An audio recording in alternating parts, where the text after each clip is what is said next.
What's going on, everybody? I really haven't done an update on my Mustang Mach E in quite some time. And the reason, it was like, there wasn't a lot really going on. I mean, I could have, stopped and gave you like little updates on, oh, well, it's driving well, it maneuvers well in traffic and all that. And a lot of that stuff might have satisfied some of you guys, but in a lot of ways, I thought it would have got pretty repetitive and somewhat boring. So I decided to kind of wait till some things start happening. And one of the things I was really keeping my eye on from Ford was software updates. That to me will kind of show me your commitment towards EV. Because in general, Ford as an automaker, when it comes to like the build quality, when it comes to things like the paint and the fit and the build of the car, I knew it would be, of great quality and would be far better than anything I think Tesla produces today. One thing that I was somewhat interested in having a EV first gen from Ford, you kind of go in knowing that you're nothing more than it's a very expensive beta tester. And some of the things from what I understood from EVs was the change of range when the weather is cold in comparison to where it's warm. And when I got my Mustang Mach E, I do have the premium extended battery. So my range is somewhere between like 305 to 315. And to be honest with you, from the way I understand, Ford undersells its mileage. So there's talk that you can actually get more than the 315. But knowing that I was averaging somewhere around 305 to 310 in the summer, when the winter months kicked in, my range dropped drastically to like 215, 200, and on those extra cold days and nights in Michigan, like 190. But some of the things that I've noticed that Ford has been doing lately has been kicking in a lot of software updates. And they have put out quite a few updates recently. And it kind of, they really started picking up in October. First one came out October the 5th. Then I had received another one October the 11th. Then there followed another one October the 12th. And another one on the 18th of October.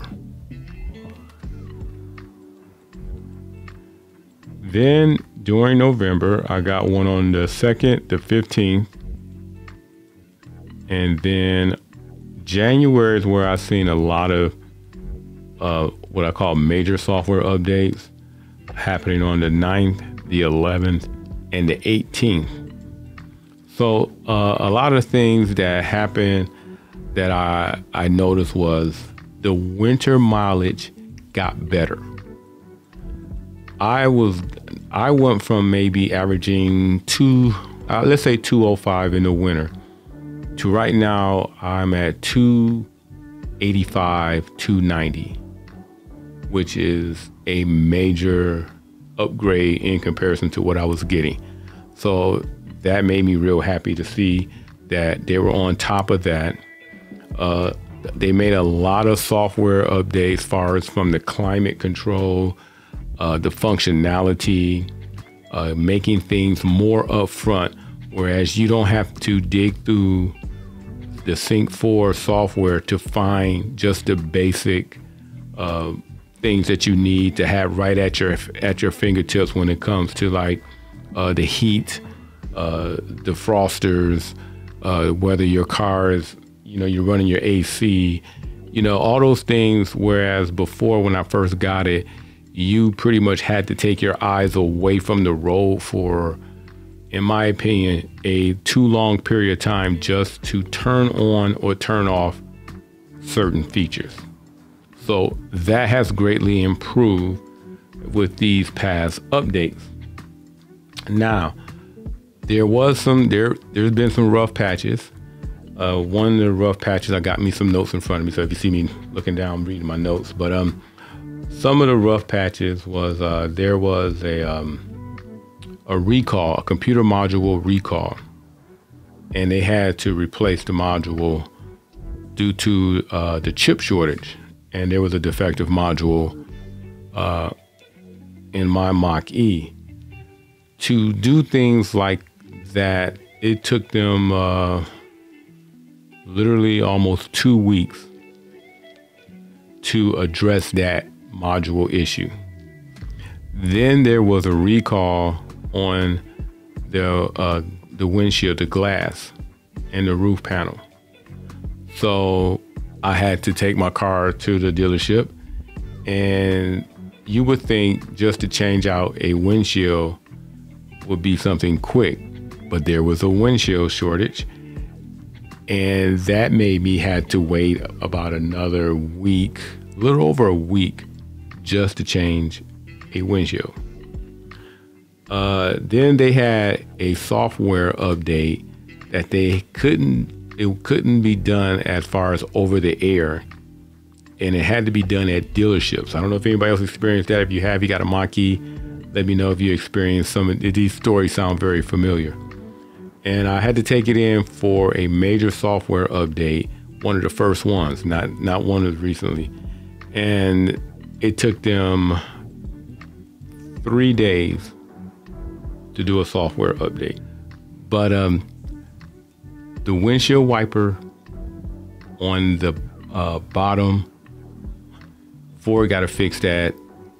I think your rear windshield wiper should always hang from the top to clean the window, not from the bottom, because most of the time the wiper doesn't reach the entire length of the glass, and it's hard. It doesn't give a full clean, back when you're looking at that rear mirror, and the cameras are way too low and they get dirty very easily.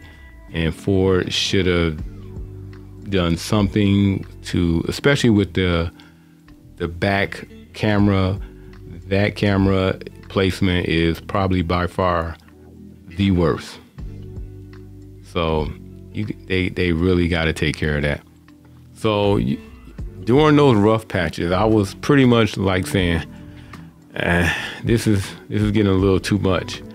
But afterwards, and like I said, after that rough patch, that was probably about, maybe all of that took place within the last year, probably early in 2022, in the middle of 2022. So, I mean, since the summer until now, it's been pretty good. The software inside of the Mach E, when it comes to like the Android Auto and the Apple CarPlay, is somewhat hit and miss. There are times where it would not connect, it would not sync up with the Ford Sync system. So there were times where it just wouldn't turn on, or it wouldn't lock in, but the Bluetooth for your phone would work, which was annoying. But like I said, since some of those software updates that took place over the last 3.5 months, I haven't had that problem. But before, it was a real pain in the butt. Also, the Sync 4, if you were using, let's say, Sirius XM, would lose your presets. So all my preset Sirius channels would just disappear, and I had to reset each and every last one of them. And that was going on off and on for a good 2 or 3 months.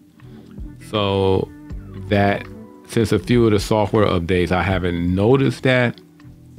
But what I do what I did do to remedy that issue was whenever I went in, parked my car in the garage, because I used to think that my car being sheltered inside of a garage was a problem, because if I left my radio on locked into a Sirius channel, that the satellite was trying to always keep in contact with the Sirius signal that my car was putting out. And I think there were times where, being inside of my garage, when it lost that signal, I was assuming that might have been an issue of why I was losing my presets. So the way I kind of fixed that and addressed the situation is, whenever I park in my garage, I just put it on a regular FM channel and just leave it there.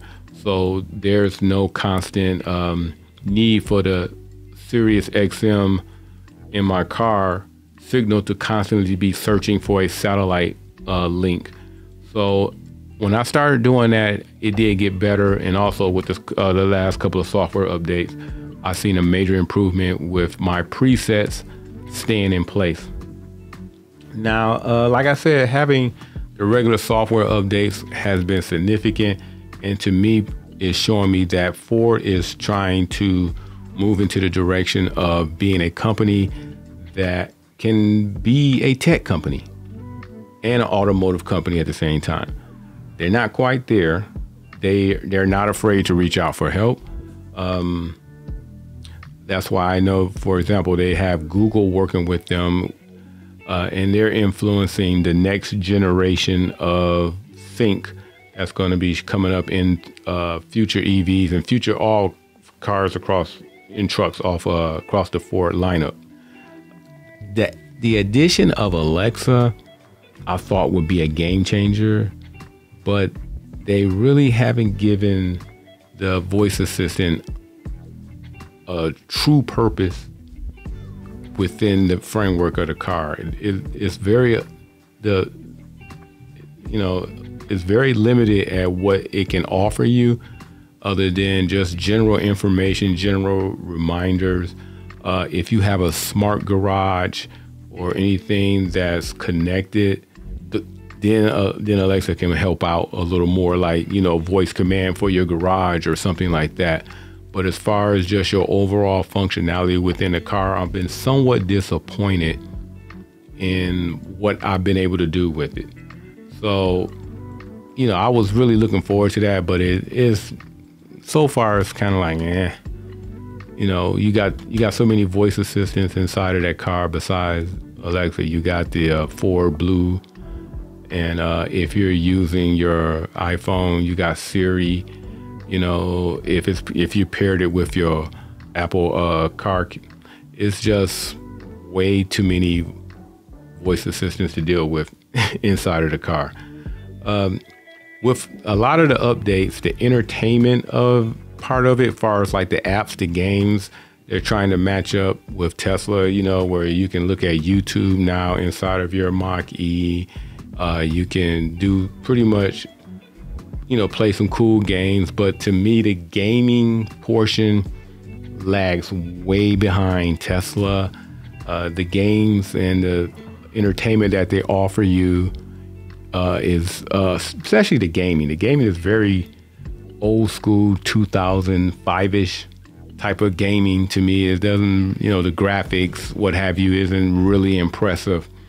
And it leaves a lot to your imagination. Some of the games are pretty boring. You probably will find more entertainment just using your cell phone while you're sitting there waiting. And, if you're waiting for your car to charge up at a charger or something like that, you can probably entertain yourself way better on your phone than some of the entertainment that's being offered with the Sync 4. But like I said, with Google working with Ford and helping them get their next iteration of Sync, I don't know, it's going to be a Sync 5 together. I'm looking forward to much better software experience when it comes to the next generation of EVs coming from Ford Motor Company. To all those out there who stayed through this whole video. Appreciate it. If you got a Mustang Mach E, let me know if you had any similar stories, or did some of the things I said sound very similar to your experiences. And other than that, don't forget to give this video a thumbs up, subscribe, and catch everybody in the next video. I'm out.